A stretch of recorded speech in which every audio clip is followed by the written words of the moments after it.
Friends, welcome to cooking with Tamil channel. இன்றைக்கி rice noodles உதிரி உதிராக எப்படி செய்யணும்னா பார்க்க போகிறோம். வாங்க வீடியோக்குள்ள போகலாம். இது வந்து 1/4 கிலோ பாக்கெட்டு. அதில் வந்து பார்த்திங்கன்னா 4 ஸ்லைஸ் இருக்கும்.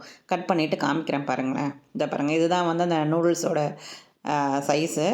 இதை வந்து நம்ம வந்து சுடுதண்ணில் போட்டு நம்ம ஒரு 3 நிமிஷம் வந்து வேக விட்டு எடுக்க போகிறோம். ஒரு பெரிய அகலமான பாத்திரம் எடுத்துக்கலாம். வானல் எடுத்துருக்கேன். அதில் நல்லா தண்ணி ஊற்றிட்டு, தண்ணி கொஞ்சம் லைட்டாக பாயில் ஆனோன்னா அந்த நூடுல்ஸை நம்ம போட்டுற வேண்டியது. அந்த ரைஸ் நூடுல்ஸ் இருக்குது பாருங்கள், அதை போட்டுடுறேன். ஒரு 3 நிமிஷத்தில் வந்து பார்த்திங்கன்னா அது வெந்துடும் சீக்கிரமாகவே. பாருங்கள், வெந்துருச்சா. இப்போ நம்ம வந்து ஒரு வடிகட்டலில் வந்து வடிகட்டிக்கலாம். வடிகட்டிட்டு தண்ணியை வந்து அப்படியே நம்ம டேப்பில் திறந்து விட்டுக்கலாம். அந்த சூடாக இருக்கக்கூடிய நூடுல்ஸ் வந்து கொஞ்சம் ஆறிடணும்.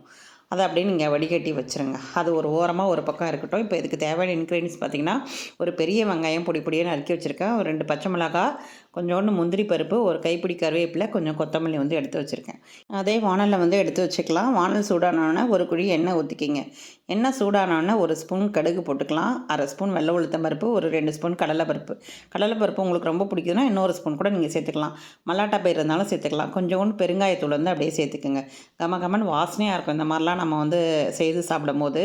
இது வந்து பார்த்திங்கன்னா இந்த இடியாப்பம் மாதிரியே இருக்கும். முந்திரி பருப்பு இருந்ததுன்னா முந்திரி பருப்பு வந்து ஒரு 10 முந்திரி பருப்பு போட்டுக்கோங்க.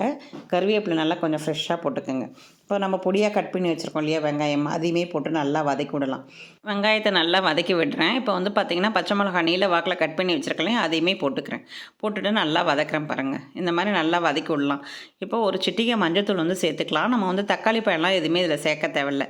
அதனோட டேஸ்ட்டே அப்புறம் மாறிடும். சிம்பிளாக வெங்காயம் பச்சை மிளகா தான். தேவையான அளவு வந்து உப்பு வந்து சேர்த்துக்கலாம். இதை அப்படியே நல்லா வதக்கி கொடுப்போம். இப்போ நம்ம வடிகட்டி வச்சுருக்கோம் இல்லையா அந்த அரிசி நூடுல்ஸு, அதை அப்படியே நம்ம கொட்டி கிளற வேண்டியது தான். அப்படியே லைட்டாக நீங்கள் மேலேயும் கீழேயும் அப்படியே கிளறி விடும் போது ரொம்ப நல்லா சூப்பராக மிக்ஸ் ஆகிடும் எல்லாமே. இதை பாருங்கள், செய்து காட்டுறேன் பாருங்கள். அப்படியே ஜல்லிக்கரண்டி, நல்லா பட்டையான ஜல்லிக்கரண்டி வச்சு அப்படியே கிளறி கொடுங்க.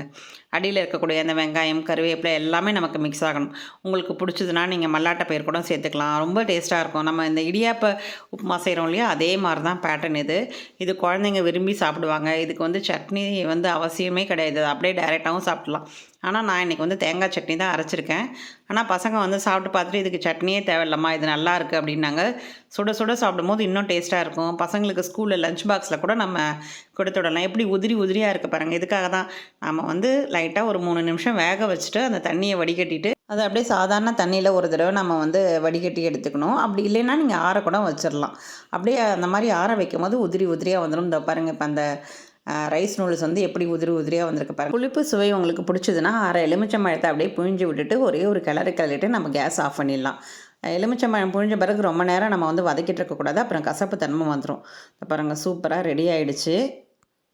இதுக்கு வந்து சட்னியே தேவையில்லை. உங்களுக்கு வேணும்னா கூட நீங்கள் தேங்காய் சட்னி வந்து அரைச்சிக்கலாம் ஃப்ரெண்ட்ஸ். உங்களுக்கு வந்து இனிப்பாக சாப்பிட்ணும் அப்படின்னா நம்ம எதுவுமே தாளிக்காமல் அப்படியே தேங்காய் பால் எடுத்து நம்ம சர்க்கரை போட்டு, நாட்டு சர்க்கரை சேர்த்து நம்ம அப்படியே சாப்பிட்லாம். அது ரொம்ப சிம்பிளாக இருக்கும். உதிரியாக ரைஸ் நூடுல்ஸ் ரெடி. நம்ம சேனலுக்கு புதுசாக வந்திருக்கோங்க, லைக் பண்ணுங்கள், ஷேர் பண்ணுங்கள், சப்ஸ்கிரைப் பண்ணுங்கள்.